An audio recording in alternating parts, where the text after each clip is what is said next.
Hola, bienvenidos a DW, los saluda Silvia Cabrera. El gobierno de Daniel Ortega ha enviado al Parlamento bajo su control dos proyectos de ley que pretende desarticular a la oposición en Nicaragua. El primero, la instauración de la cadena perpetua para castigar crímenes de odio, y el segundo, la criminalización de todo financiamiento externo. El mandatario sandinista reveló que las normativas pretenden castigar a opositores a quienes el gobierno acusa de cometer crímenes de odio y contra la paz desde abril del 2018, cuando estalló la crisis sociopolítica en Nicaragua. Hablamos ahora de todo esto con Juan Sebastián Chamorro, director de la Alianza Cívica por la Justicia y la Democracia. Señor Chamorro, lo saludamos desde Berlín. Muchas gracias, Silvia, y muy agradecido por la oportunidad de estar aquí en el programa. Bueno, usted fue detenido el sábado por la policía nicaragüense en una redada que se hizo en distintos puntos del país. ¿Qué razones habían para llevarlo preso?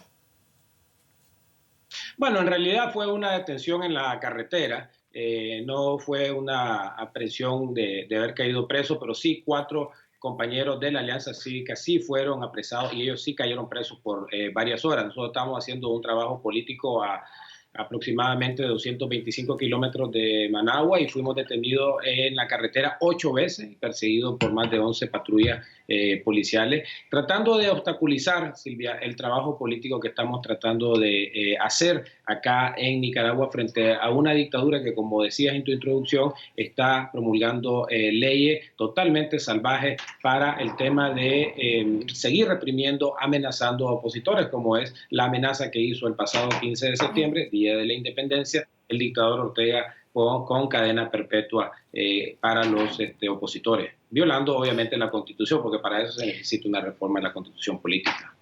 Claro, más de 30 personas fueron detenidas en esa redada. ¿Es normal que esto suceda ya en Nicaragua?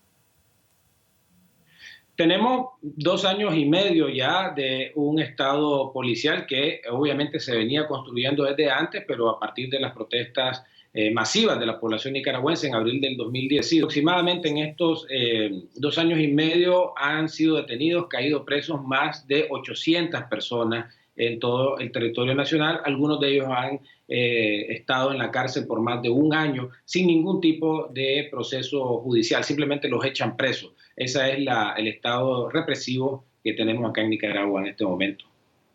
Bueno, ¿y cuán grave es la represión contra los adversarios allá en Nicaragua entonces? Es gravísima, están atentando contra todo tipo de libertades públicas. Como te mencionaba, no dejan hacer trabajo político. Yo, en mi caso, en este momento, la policía está rodeada, o rodeando, mejor dicho, el vecindario donde yo vivo, inmovilizándome de poder hacer algún tipo de reunión. Por otro lado, también han hecho una campaña de ataques y de acoso y de terrorismo fiscal, acusando a empresarios del país, incluyendo a mi esposa, con cárcel. Mi esposa tiene orden de detención, orden de captura, por supuestos temas fiscales que obviamente no existen. Son centenares de empresas en el país, incluyendo un canal de televisión importante, el Canal 12, que está siendo también embargado por la dictadura. De tal manera de que aquí estamos hablando de la violación de todos los derechos políticos, públicos, de las libertades públicas en Nicaragua. Y precisamente esta ley, esta segunda ley que anunció la dictadura que va a enviar al Parlamento, que el Parlamento básicamente lo va a sellar como una oficina del dictador, es una ley que se llama de agentes extranjeros, muy parecida a la implementada por Vladimir Putin hace algunos años para neutralizar a opositores, llamándolos agentes extranjeros, y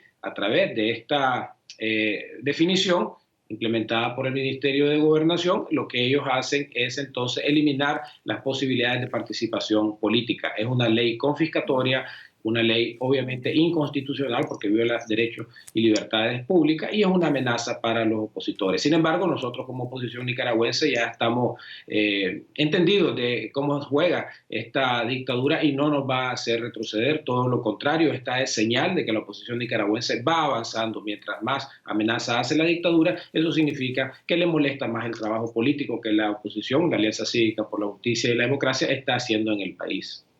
Así es, esa es la regulación de agentes extranjeros para prevenir delitos contra la seguridad del Estado. Prohibirá que toda organización o persona que reciba financiamiento de gobiernos y agencias internacionales intervenga en cuestiones políticas internas. ¿Qué busca Daniel Ortega con esta ley? ¿Qué alcance tiene además?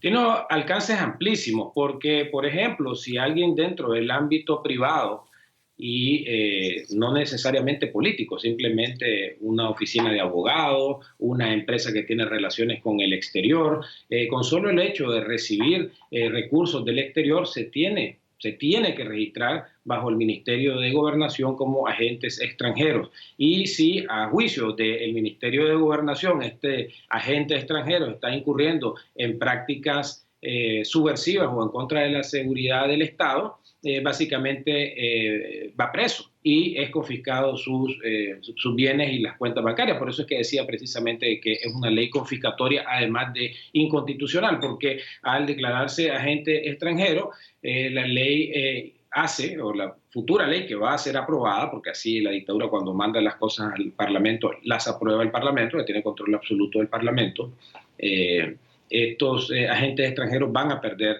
sus derechos y libertades públicas y derechos políticos, como son, por ejemplo, claro, correr a elecciones. ¿Solo los políticos se van a ver afectados con esta ley? No, esto va a tener alcances de orden privado también. Esto va a tener una significante efecto sobre el ambiente de negocios en Nicaragua. Los inversionistas extranjeros que están en ámbitos que van desde el comercio, la industria, están sumamente alarmados por esta ley draconiana, que como digo es una copia de lo que hizo Putin hace algunos años, y esto ha llevado precisamente la atención, ha llamado la atención, perdón, del Parlamento Europeo. Hay una carta al dictador Ortega de parte del Parlamento Europeo donde se pide que no se proceda con esta ley porque en Europa se conoce cuáles son los alcances de una ley de este tipo. Hemos estado también como organización política nosotros teniendo comunicaciones con eurodiputados exponiéndoles de la situación y de la importancia de continuar el plan de sanciones a funcionarios corruptos que violan los derechos constitucionales. Pero a tu pregunta específica, esto tiene implicaciones mucho más amplias que solamente el ámbito político. Obviamente ellos van a aplicarlo de manera muy discrecional, atacando a los políticos, pero ciertamente va a tener un impacto sobre el ambiente de inversiones, que dicho sea de paso está ya prácticamente por el suelo. Las inversiones extranjeras directas nulas desde hace 2 años y medio, y el ambiente de negocio, país como es Nicaragua, donde se violan los derechos humanos, donde se asesina a manifestantes en las calles con tiros a la cabeza, al pecho y al cuello, expresado así por la Comisión Interamericana de Derechos Humanos, pues no es un lugar que de entrada era atractivo para las inversiones. Y ahora con esta ley que regula a todo tipo de agente económico que tenga relación con el exterior, va a generar todavía una profundización de la crisis económica que ya lleva 2 años y medio y que es, dicho sea de paso, la crisis económica más profunda que ha sufrido Nicaragua desde los años de la guerra civil, de los años 80. Señor Chamorro, Daniel Ortega también habla de reformar otras leyes para que se castigue con cadena perpetua crímenes de odio. ¿Cuáles son las razones para invocar esta pena no contemplada además en el Código Penal de Nicaragua? Así es, la Constitución establece una pena máxima de 30 años y no a la posibilidad de la acumulación de penas, de tal manera de que la Constitución establece 30 años.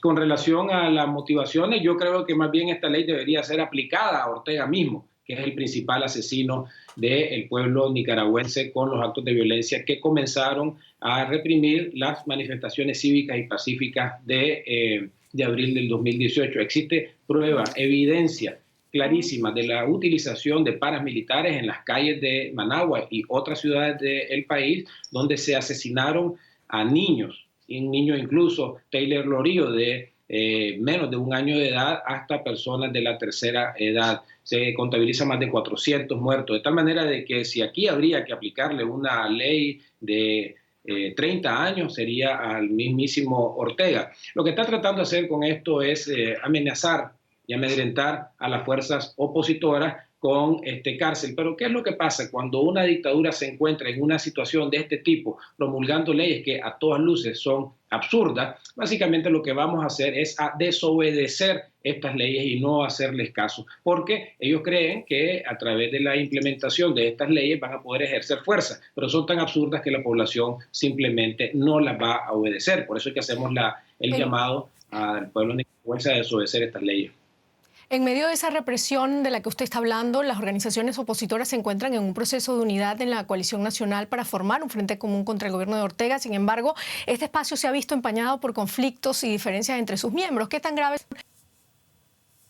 Bueno, yo creo que somos una oposición que surgió a partir de esta manifestaciones cívicas y pacíficas de abril. También existen partidos políticos tradicionales, algunos de ellos que pactaron con el orteguismo, de tal manera que venimos de orígenes completamente diferentes desde un punto de vista político.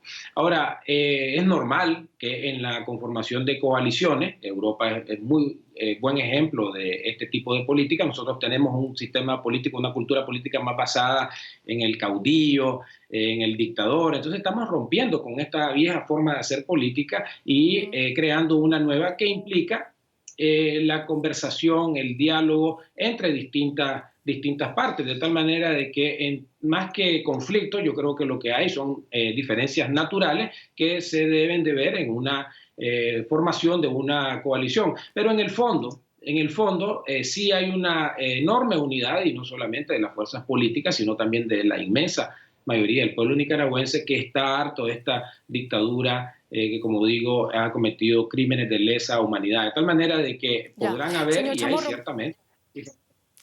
¿seguirá la Alianza Cívica dentro de la coalición nacional? Eso es algo que estamos discutiendo como Alianza Cívica. Obviamente, como reitero, independientemente de dónde estemos, vamos a estar por la lucha y lograr la democracia y la justicia en Nicaragua. ¿Tienen pensado anunciarlo hoy? No lo sabemos todavía, esto es algo que hemos estado debatiendo por varias semanas, pero como reitero, esta es una situación en la cual no debe de verse como un obstáculo para la unificación de todas las fuerzas democráticas. Cuando nosotros tengamos la discusión, que podrá ser en esta semana, la represión está en lo fino y eso ha detenido algunas de las discusiones. No puedo asegurar de que el día de hoy o el día de mañana se dé este tipo de discusiones, pero vamos a seguir obviamente luchando por una gran alianza política que acabe con la dictadura, independientemente de las discusiones que puedan haber en este momento. El Grupo Pro Reformas Electorales presentó un nuevo documento de consenso sobre reformas electorales suscrito de manera privada por las fuerzas que conforman esa coalición nacional. ¿Cómo se llevarían a cabo esas reformas? Lo pregunto porque sin reforma constitucional no podrán realizarse electorales, y para una reforma constitucional necesitaría la aprobación del Congreso, que, como usted dijo, está en manos del oficialismo.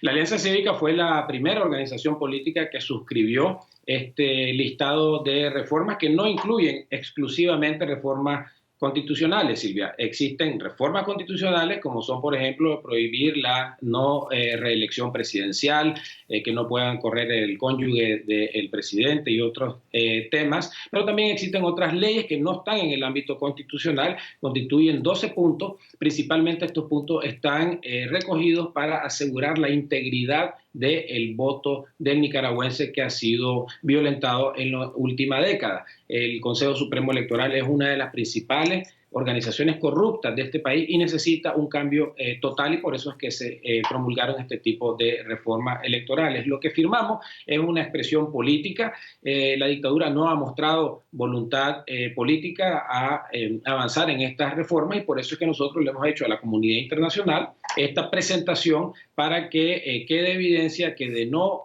darse estas reformas, que tienen que efectivamente irse por el Parlamento, controlado por la dictadura, si no se dan estas reformas, ciertamente las condiciones para poder ir a elecciones en el 2021 van a estar muy, muy comprometidas, y esto debe tener consecuencias para la comunidad internacional de el no reconocimiento de una autoridad surgida, o un gobierno, una dictadura surgida de un proceso corrupto y fraudulento. Entonces estamos haciendo esta expresión de reformas electorales precisamente para mostrar cuál es el plan de acción que nosotros tenemos y cuáles deberían de ser las reformas necesarias para generar esta integridad del voto nicaragüense. Si no se dan esas reformas, y esto la pregunta muy brevemente porque ya me queda poco tiempo, si no se dan esas reformas, ¿podría la oposición decidirse por abstenerse en esas elecciones del próximo año? Silvia, todas las posibilidades están sobre la mesa en este momento. Yo creo de que nosotros lo que estamos luchando en este momento es a ir a elecciones con condiciones, es decir, condiciones que ayuden a la integridad del voto, como son, por ejemplo, la observación nacional e internacional. Esa discusión todavía está un poco pendiente. Estamos hablando de que las elecciones serían en noviembre del 2021, así que hay tiempo todavía para seguir empujando para que se den esta reforma electoral y precisamente por eso es que estamos empujando con el Parlamento Europeo, con la comunidad internacional, para que se sigan las recomendaciones que incluso la misma Unión Europea hizo en su misión de observación de las elecciones de 2011. Es decir, estas son reformas que están en el tapete no a raíz de las protestas, sino desde mucho antes de las protestas de abril de 2018. Muchísimas gracias, Juan Sebastián Chamorro, desde Nicaragua.